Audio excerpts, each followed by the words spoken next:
ભાગ ત્યાગ લક્ષણા કર્યા તો હશે સુખ દુઃખ પડતું એને પડે છે પણ એ એનામાં એ આરોપ કરતો જેમ દોરડામાં હાફનો આરોપ થાય દોરડું દાવાનું મેલ્યું હોય તમને હાફ કે હાફ આવે માનો કે હાથવાળો કૃષ્ણ લે અને ગુરુ મહારાજ હાથવાળા છે માનો અને હવે હાફ જતો કે આપણે ભજન કરાવીએ પણ તો દોરડાનો હાફ જાય દોરડાનો હાફ ના જાય કેમ કે કલ્પના ઉભી થઈ અને એને એ દોરડાનો હાફ કાઢવા માટે એક જ મહેનત બીજી કોઈ કરવાની નહીં, ખાલી પ્રકાશની જરૂર. અંધારામાં દોરડું પડ્યું ને હાફ થઈ જાય આપણને હાફ લાગે તો એ આની ભ્રાંતિ કાઢવા માટે બીજી કોઈ માનતા કોમ ના આવે, ખાલી તમે ત્યાં પ્રકાશ કરો તો તમને ખબર પડી જાય કે આ દોરડું શું છે, ભ્રાંતિ કરી જાય. એમ આ જગતની અંદર જે આપણને જગતની ભ્રાંતિ છે તે જન્મ મરણની, હું આવું છું હું જન્મ છું, એ સંશય ક્યાંથી પેદા થશે? એ અભડ્યા વગર તમારા સપને હતું નહીં પણ કોઈને માથે લીધું છે, હતું એનું હતું પણ તમારું હતું.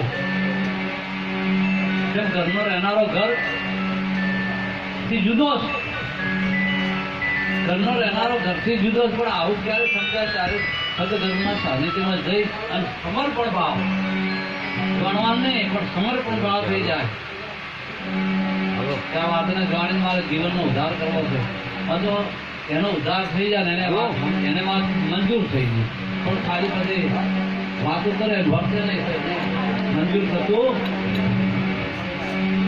એટલે સંત મહાપુરુષે કીધું કે જેમ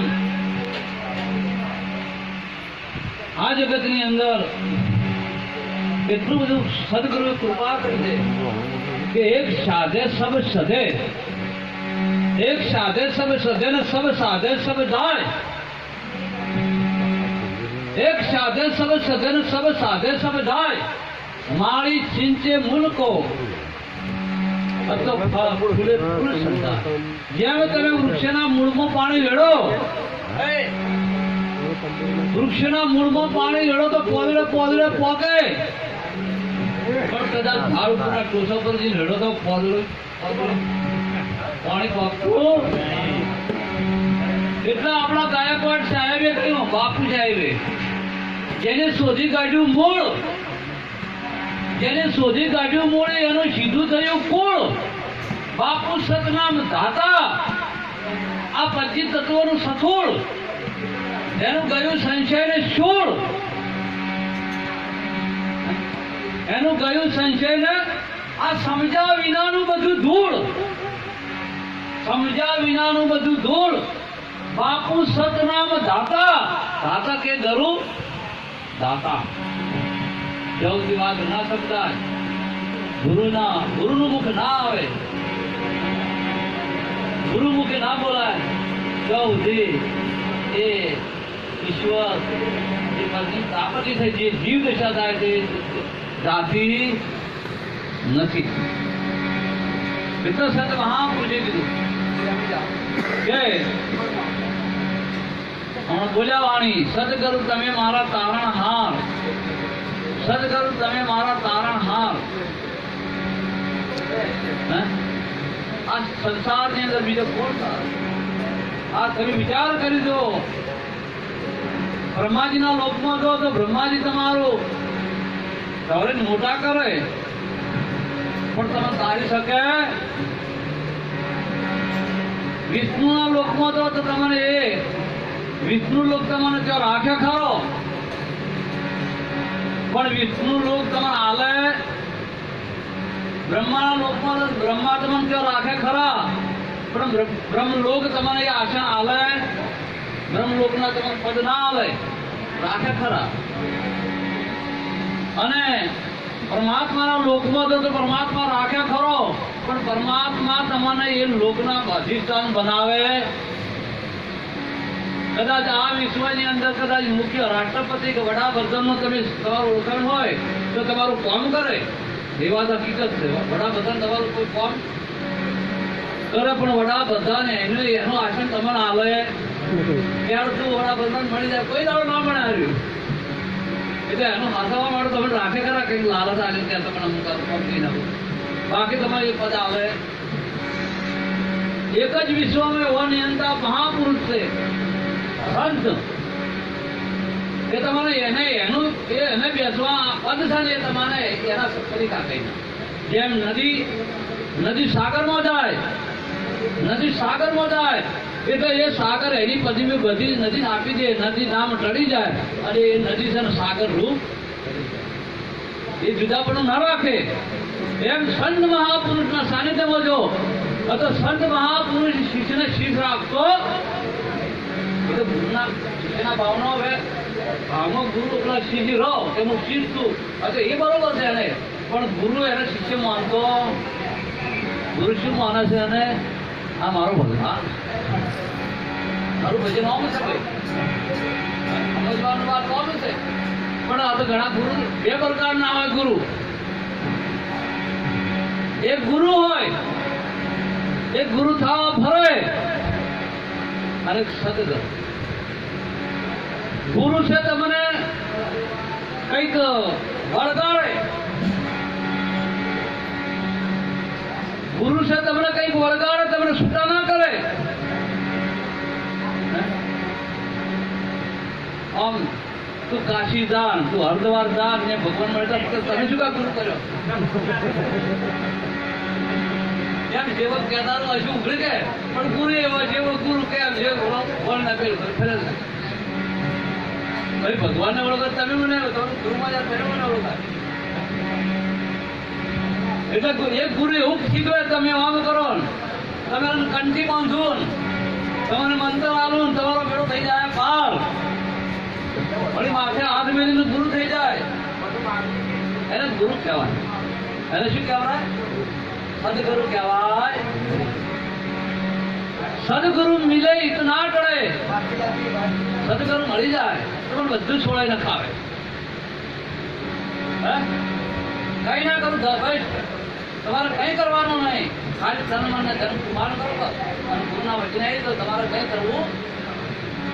કરવું પડે, કશું ના કરવું પડે. પણ સમજો તારે કે કઈ મેળો ના સમજો તો એ તો ગુરુ તો તમે પણ આપણે કઈ કરાગર ચાલે ગુરુ પર મેલી ના શકે. સદગુરુ જેવી યુક્તિ છે જેમ એ પોતે એના જેવું સાનિધ્ય પ્રાપ્ત કરી દે. સાનિધ્ય એટલે એ જીવનો શિવ બનાવે.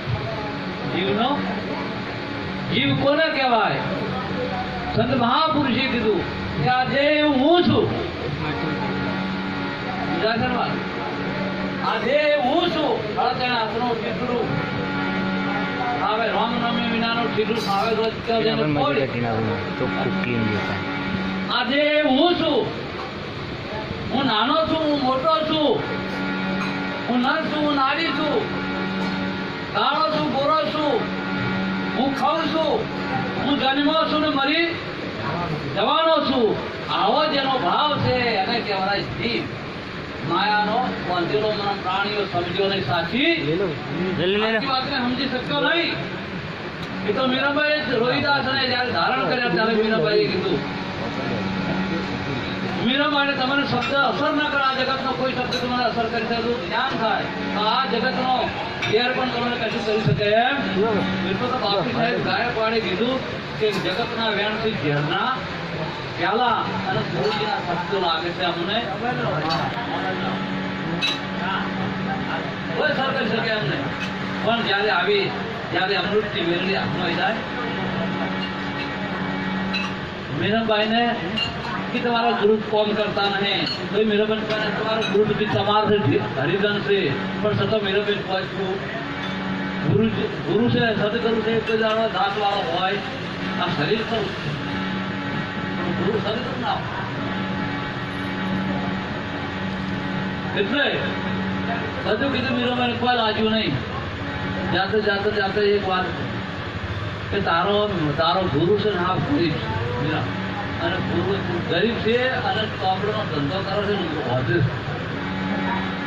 જોડા વધે પગરસો વધે કોઈ સમજ અસર કરી મીરાએ કીધું કે મારું મારા ગુરુ એટલે આત્માની ગરીબ તો છે અંતરમાં આવી ગયું આરોપ થઈ ગયો ઘેર જઈ મીરાને તો રાજપાટ તો પોતાના થાળા ભર્યો એમાં મોતી ભર્યા રૂમાલ પતી અને હેઠતી હેઠતી મીરા સાહેબ છે આપણા ગુરુ પાસે લઈ જાય છે બાપુ ત્યાં કે મેરે શું લઈને આવી તો શું સમજ્યું છે અંતરનો અનુભવ થઈ ગયો કે ભગવાન લાગ્યું છે કોઈને શબ્દવાનું કીધું લાગ્યો અનુભવ મીરા તને શું કીધું કોઈએ અને જેને કીધું એનું વાત બોલે મેરે કે બાપુ આ ખાંચી તમારે મને બે શબ્દ લાગી જાય મને આ હીરા માને તમે ગરીબ છો એવું મન છું એટલે હું થોડો હીરા માને લઈને આવ્યો હતો એટલે કે જે બોલા જે કીધું હોય ને એમને હોય લાગે એટલે પેલા હતા ને એમને બોલા આજે કે ભાઈ તમારું ગુરુ મહારાજ તમને બોલા કે અમિત ને અમારું કોમ છે કઈ ખબર પડી ભાઈ કીધું અભિમાની માણસ બારે આમ લાગે કેવો તમને કે આગળ ડરે એવો નહીં બોલો વિકર્ણ હોય બરોબર શબ્દ આવી જાય ને એટલે તમારે હવા નીકળી જાય હા સત્વ વસ્તુ એવી જ હમણાં ના કીધું તારેલું પણ વહેલું ના આવે એટલે કે હળો કોઈ આમાં હું આંગા દીધું ને એટલે વીરા કે અમે આમ કોઈ નાખી તમને આવો હતા હેળો વીરા કે મહારાજ કે જય ગુરુ મહારાજ અમે કે વીરાનો ફૂલ બધા અમારા મનમાં કોઈ છે કે પેલો પથરો લાવો બે જણા પથરો લાવ્યો એ ગુરુજી મારા પહેલા હતા અમે પથરા કોઈનું માનતા જ નતા બધું ગળે પણ આપણું આ પથર જેવું આપણું અંતર કોઈનું કેવું મને પણ સદગુરુના સાનિધ્યમાં જાણ એટલે કોકનું શબ્દ ને એવું માર્યું ગળી આ પથ્થર ગળી ગયો એટલે કઈ પેલો પથ્થર લાવો એટલે પથ્થર લાવે પથ્થર કોકનું માર્યું આખો પથ્થર થઈ ગયો એટલે પેલા તો પગ ખુલવા મળ્યા કે બાપજી કઈ હારો પાય ના બોલતા અમે એમ કીધું હતું કે તમે ગરીબ છો કે આવા કેટલા ઉનાળા કઈ આવો ટોકર છો પણ મારે એવા મફતના મારે મહેનત થઈને ખાવાનું એટલે મારા આવું કામ કરવાનું આવા ચમત્કારો કરવાના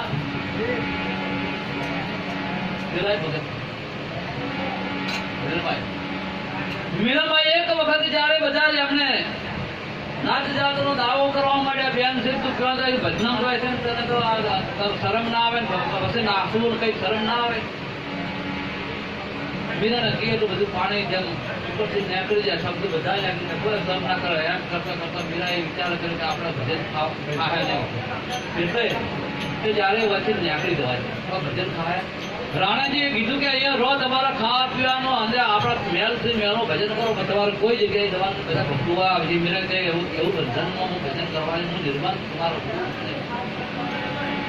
એટલે હું આવા બંધનમાં રહું રોણા નથી રહેવું તારા રાજમાં હે રોણા નથી રહેવું તારા રાજમાં મારે તો જાવું છે હરિઓના કાજમાં હે રોણા નથી રહેવું તારા રાજ મીરા હેડીને વૃંદાવન જઈ અને કહે છે દ્વારકા જઈ પાછળ કોઈએ કીધું કે મીરો એ પરમાત્માનો અવતાર છે રાણા એ ઘોડા દોડાયા જાતા મંદિરમાં પૂજારી રહેતો હતો પૂંજારી તો નામ મીરા અંદર ઘરમાં તમારે કી માંગી મીરા અંદર મંદિરમાં જઈ કે કોણ આવ્યું પૂંજારી બોલ્યો કે કોણ આવ્યું અંદર કે હું મીરા મારા નિયમનો તે ભંગ કર્યો કે કેમ હું કોઈ દિવસ બેનનો મુખ જોતો અને મને આ તારા મારા નિયમનો ભંગ કરી નાખ્યો વળી તારા વળી આવું ક્યાં હોય તું ભગવાનનો પૂજારી છે પણ તે મારા નિયમનો ભંગ કર્યો આજે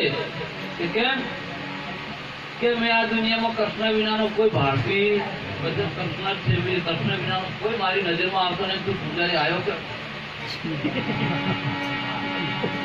કે મને મારો ભંગ કર્યો મેં તારો ભંગ કર્યો મીરા સમાધિ લઈ લીધી મીરા સમાધિ એટલે સંત કે જયારે ભક્તિ સર્વથી બધી કોઈ કૃષ્ણની ભક્તિ કરે કોઈ રામની ભક્તિ કરે કોઈ ચરણ પૂજા કોઈ સેવા પૂજા કોઈ વચન બોલે કોઈ સાધના કરે આ બધી ભક્તિ શ્રદ્ધા ભક્તિ તેમાં એક ગુરુ ભક્તિ એક મહાન છે તેમાં સંત મહાપુરુષ એટલે તમારે કશું છોડવાનું આવતું નહીં, સમજવાનું છૂટી જાય. ફળ પાકું છે એટલે મુશ્કેલથી છોડવું પડે. આ દેહની અવધ આવે તો તમારે છોડવો પડે.